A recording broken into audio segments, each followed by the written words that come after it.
এত বন হয়েছে আলু বাড়িখানাতে পানি খান মন্ডা গাছ দুয়ার সাত সাত মন্ডা গাছ আর কুবা নাকবে নি এত বন আর ডোরা পোকালা পাক দিয়ে মন্ডা গাছ আর কুবা লাগবে নি কামাইতে কামাইতে দেখলি খালি বললা খালি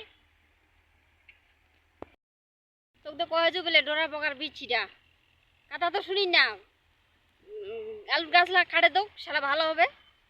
সেটা আরো গাড়িস হাল দিয়ে আনি।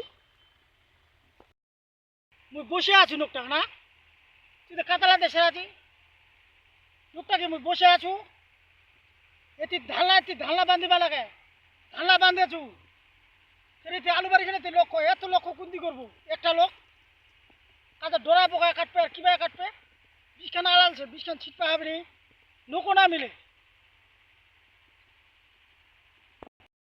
তো খালি বড় বড় লেকচার গেলা আর কি করবো আর লোকলা আর কাজ করে না, তুই খালি একলা কাজ করছিস।